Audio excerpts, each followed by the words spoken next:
When you look back at your teenage years, there's probably going to be a lot of mixed emotions. Joy as you remember the time with your friends, sadness as you dwell on past loves, anger when you remember the cruel ravages of time that have stolen your hairline. Truly, those years between the ripe old ages of 13 to 19 were a tumultuous time of extreme highs and lows and things you loved back then that are frankly embarrassing now.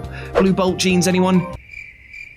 Yeah, thought so. Well, that feeling extends to the films we enjoyed in those developmental years, as some of them don't just fail to hold up to today's standards, but are downright skin-crawlingly cringy. With this in mind, I'm Jules from WhatCulture.com, and these are 9 films you loved as a teen, but should never watch again. Number 9. American Pie 2. The first American Pie film, while by no means being a comedy masterclass, was a landmark moment in film. It updated the sexually frustrated high school comedy for the 21st century and had enough iconic lines, scenes, and characters to cement itself as a classic. The sequel, on the other hand, was essentially the first of many bile-filled regurgitations of the American Pie formula. It did nothing new, bundling all the characters into a single location and then just had a here we go again sort of atmosphere. But this kind of repetition is exactly what an adolescent you wanted. Your thinking wasn't, this is just a cheap repetition of a no longer fresh formula, but awesome, it's just like the first one and even more stupid and possibly with even more outrageous or sexy scenes. Either way, upon return viewing, there's little to offer over the original. Number 8. The Craft.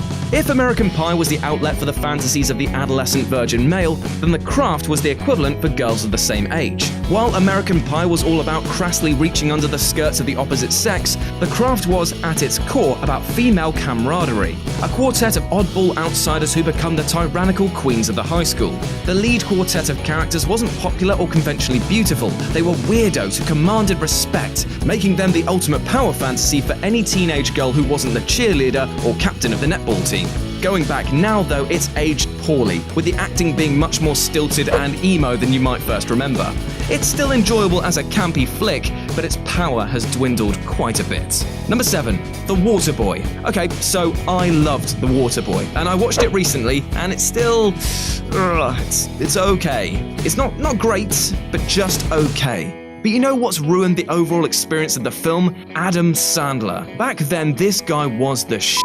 He was popular and full of energy in his roles, but over the years he's become fat and lazy with his films, basically using them as excuses to bring his friends on holiday and shill some shitty products. Going back to watch any of his early work is now marred by just how shoddy a comedian he is today, and this seems to be the turning point. Number 6. She's All That. Perhaps the most fondly remembered 90s teen flick that relied on the ugly duckling trope, She's All That was a high school fairy tale, wholesome to the point of sickliness. The premise sees forgotten 90s heartthrob Freddie Prinze Jr. take on a bet that he can turn artsy, nerdy Rachel Lee Cook into a prom queen within a matter of weeks. Watched as a teen, the film was a sweet tale of how even an unremarkable girl can get the school stud if she tries hard enough.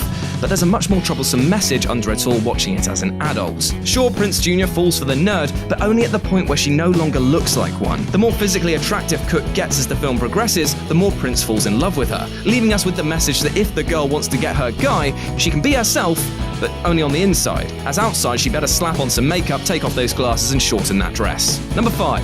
Hackers. Hackers, which saw sexy cyber geeks Angelina Jolie and Johnny Lee Miller harness their hacking skills to save the world, was one of the first films to empower teenagers with modern technology. It depicted the computer geek as a rebel, a hero in the new age, where the keyboard is mightier than the gun, and was probably a major part of Anonymous's inspiration. Sadly, it's a film very much of its era, and the 90s-ness means that Hackers has not aged well. Even a teen watching it today would laugh at all the verbiage and action cuts as the heroes type into something less complicated than MS Word. Number 4. Jane Austen's Mafia. Jim Abrams did some great work in the 80s and 90s, delivering slapstick comedies like Hot Shots, Airplane, and the Naked Gun films, which have become emblematic of comedies from those eras. Surely a similarly styled spoof of mafia movies reflecting on the great gangster flicks of the previous 2 decades was a recipe for success. Well, for a naive young teen, it was. You could happily overlook all of the hollow, poorly punned references to legendary crime films and just laugh hysterically at the vomiting gags, kids getting shoved up donkeys' asses, and the slapstick of slipping on a banana peel then flying through the air variety. Mafia's humor lacks the sharpness of previous Abrams films, and is just so weak when compared to its earlier brethren.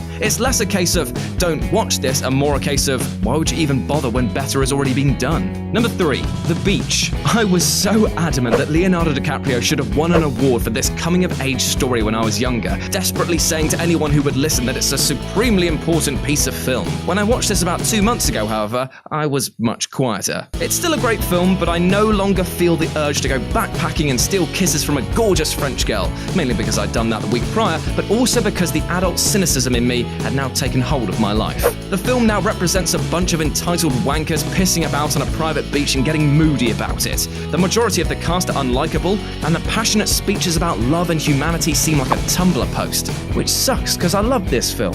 I hate what I've become. Number 2. Murder by Numbers. We've all wondered how to commit the perfect murder, haven't we? Right? No? Just me? Oh, bollocks, that's probably put me on some sort of danger list now. Well, Murder by Numbers turns this question into a movie, with Sandra Bullock playing a cop attempting to prove that a young Ryan Gosling and Michael Pitt are responsible for a seemingly perfect, untraceable crime. It struck a chord with teens because it played on the bad boy fantasy. Adolescent brats like me have always wanted to prove that they are more clever than the adults around them, and Murder by Numbers took that one-upmanship to the absolute limit. But when you're watching it back, you realise that it's so simple and clearly aimed at the aforementioned brat demographic.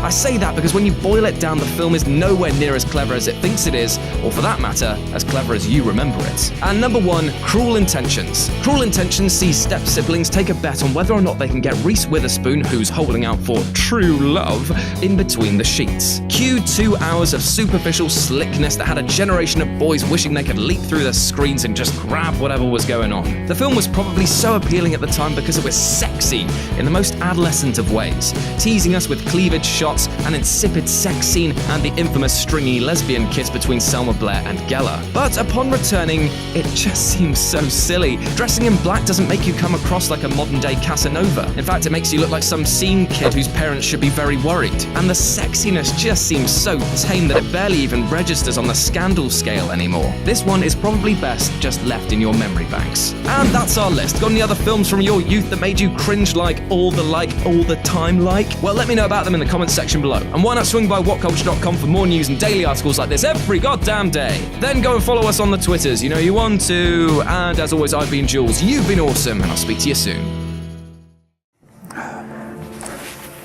Oh, hello there.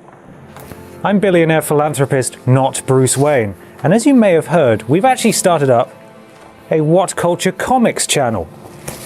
Oh, that's better. Where you can go for all the comics lists, all the comics news, and all the comics discussion. So go and subscribe to What Culture Comics for loads of amazing comics coverage.